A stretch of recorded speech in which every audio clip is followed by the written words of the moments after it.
Hello everyone! Welcome back to Roots Travel Visa Assistance. Sa video po na ito, pag-usapan po natin about updated Philippine immigration requirements para po sa travel natin this holiday season and sa year 2025. I am sure na makakatulong po ito sa preparation nyo, kaya huwag niyo pong kalimutang mag-like, share, and subscribe po sa channel natin for more travel and immigration tips. So simulan na po natin. First is yung general requirements sa Philippine immigration. So para po meron tayong chance na makaalis or i-allow tayo ng immigration na makaalis ng bansa, siguraduhin po natin na kumpleto yung travel requirements natin. Ngayon, ano-ano ba yung mga dapat nating ihanda ng mga requirements? First is yung passport. Second is visa, kung kailangan po natin ng visa sa bansang pupuntahan natin. Boarding pass. So itong boarding pass, makukuha po natin ito after po natin mag-check-in sa airlines. E-travel. So huwag niyo pong kalimutang mag-register sa etravel.gov.ph within 72 hours bago po yung flight natin. So maraming nagsasabi na ay hindi naman na po yan siya hinanap ng immigration. Hindi na po yan siya hahanapin kung makita po ng immigration officer na nakaregister na kayo. Kapag nakita nila sa system nila na meron kayong travel declaration from eTravel, hindi na sila maghahanap niyan kasi nakita na nila sa system nila. So, mas okay po talaga na mag-register na kayo bago kayo pumunta sa airport para tuloy-tuloy yung procedure niyo. And the next po ay return or round trip ticket. So kapag yung travel natin ay short term lang, like magtutour lang tayo sa ibang bansa, meron lang tayong i-visit, short term stay lang talaga tayo sa ibang bansa, kailangan po natin mag-provide ng return ticket pabalik sa Pilipinas. Next po ay proof of accommodation. So ito, depende po kung saan kayo mag-i-stay sa ibang bansa. Kung mag-hotel po kayo, then kailangan meron po kayong hotel booking. And kung for example naman doon kayo mag-stay sa kakilala or relatives sa ibang bansa, so mag-provide po kayo ng invitation letter na galing po sa host nyo.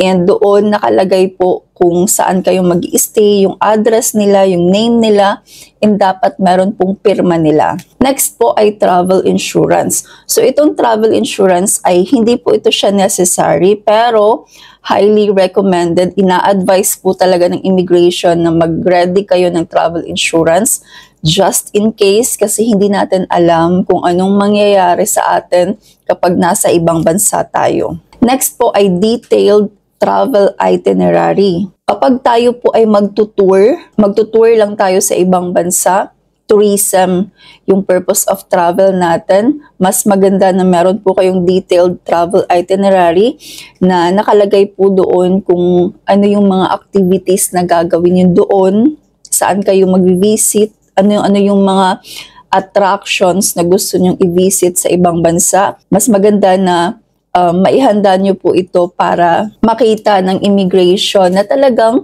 yung purpose of travel nyo ay magtutour lang sa ibang bansa. And the next po ay proof of financial means. So dito po, case by case. Depende kung ano po yung occupation nyo sa Pilipinas.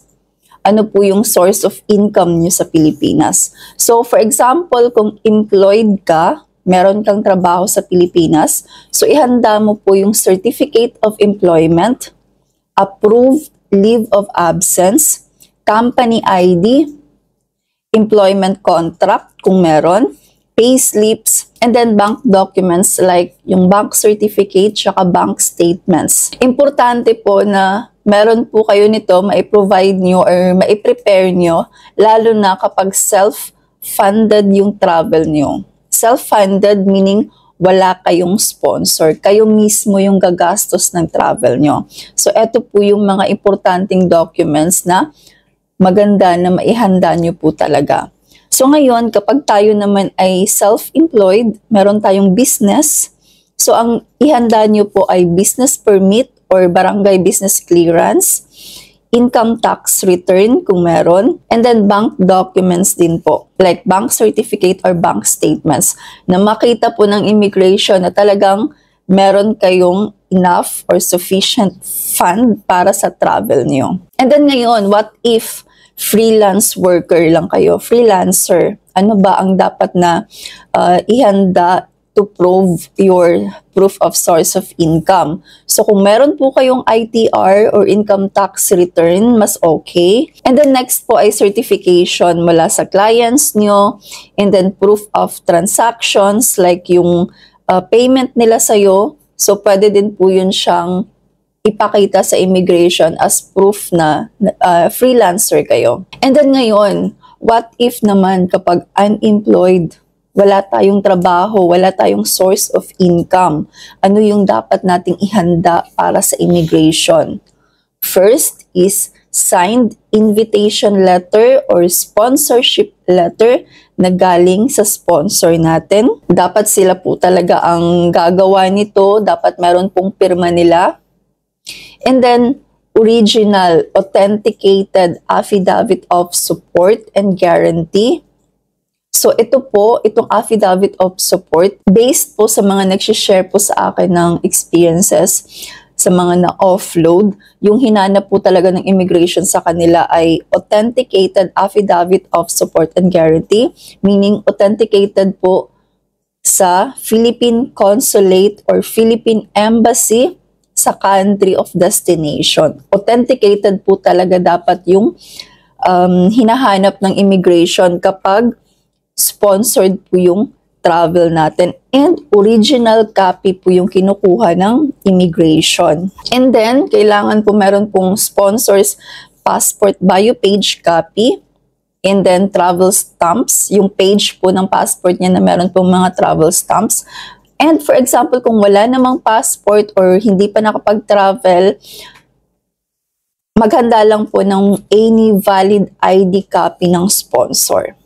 And kapag for example, OFW yung sponsor natin, i-prepare niyo po yung Overseas Employment Certificate nila or OEC or visa copy nila. And then, mag-provide din po ng proof of relationship with the sponsor. Kaano-ano niyo po yung sponsor niyo. So, dapat meron kayong proof. So, kapag relative, mag-provide po kayo ng marriage certificate kung spouse niyo yung sponsor niyo, or birth certificate kung family member niyo po yung sponsor niyo. And kapag non-relative naman, hindi niyo relative yung sponsor niyo, mag-provide po kayo ng photos together, chat conversation or remittances, screenshot ng video call, anything na makakatulong na ma-prove nyo sa immigration yung relationship nyo with the sponsor. Ngayon, what if naman kung ang sponsor ay asawa, anak, or parents? Ito po yung kailangan nyong i-prepare. So, based po sa mga clients ko, based po sa mga nag-share sa akin ng experiences, kapag asawa, anak, or parents po yung sponsor, hindi na po sila hinahanapan ng affidavit of support and guarantee. Again, asawa, anak, at parents, yun po yung first degree relative.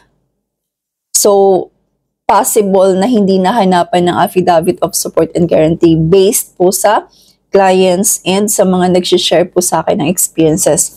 And then, ang kailangan na lang is yung proof of relationship. So, kapag spouse, marriage certificate, and kapag anak or parents, mag-provide po kayo ng birth certificate and ID copy nila. And then, meron din pong mga additional requirements for specific cases, like for example, government official kayo or government employee kayo dyan sa Philippines, kailangan meron po kayong travel authority na galing po sa respective department heads niyo po. Kailangan meron kayong travel authority. Again, para po sa government officials and employees.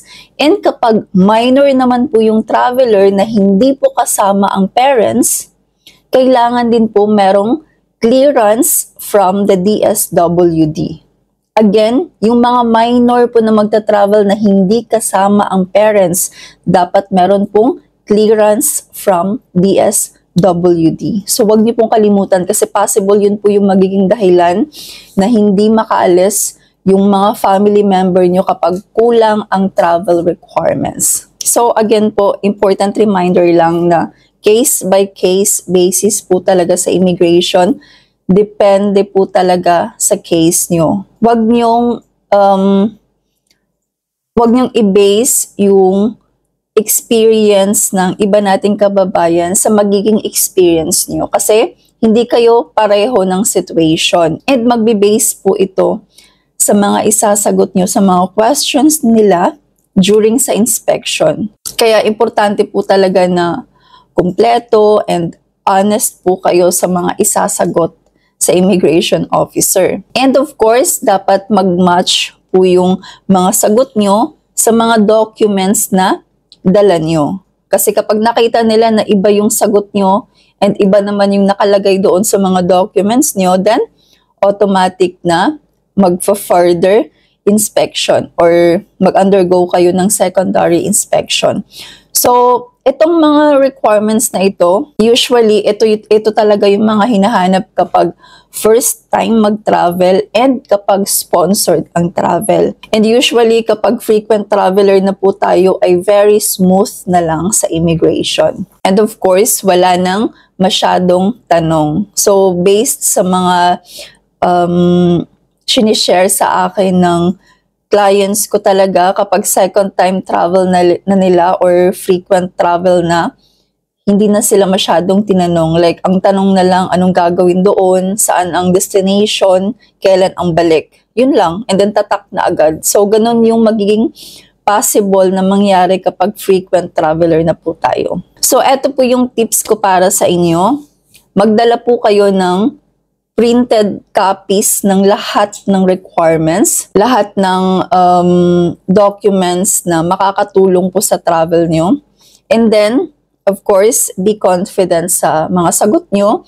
And huwag kayong kabahan kung totoo naman yung purpose of travel nyo and hindi naman kayo nagsisinungaling and legal naman lahat. So, hindi nyo kailangang matakot or kabahan. And then, be early po talaga sa pagpunta sa airport. Kasi sa pag-check-in nyo pa lang, mahaba na po ang pila niyan. And then, after nyong pag-check-in, pagpunta nyo sa immigration, mahaba din po ang pila.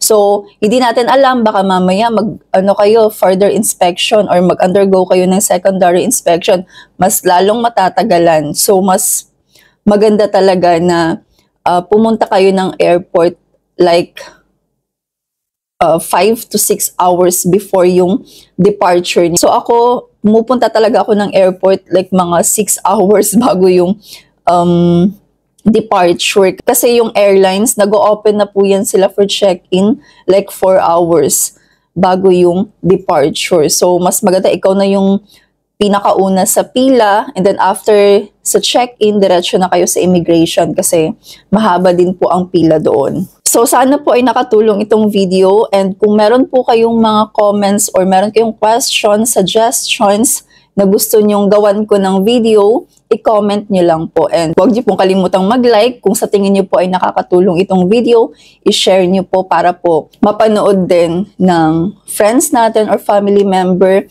Kung meron po silang mga upcoming travel, then makakatulong po talaga ito sa kanila. Thank you po for watching and safe travels po sa mga merong upcoming flights. Bye-bye!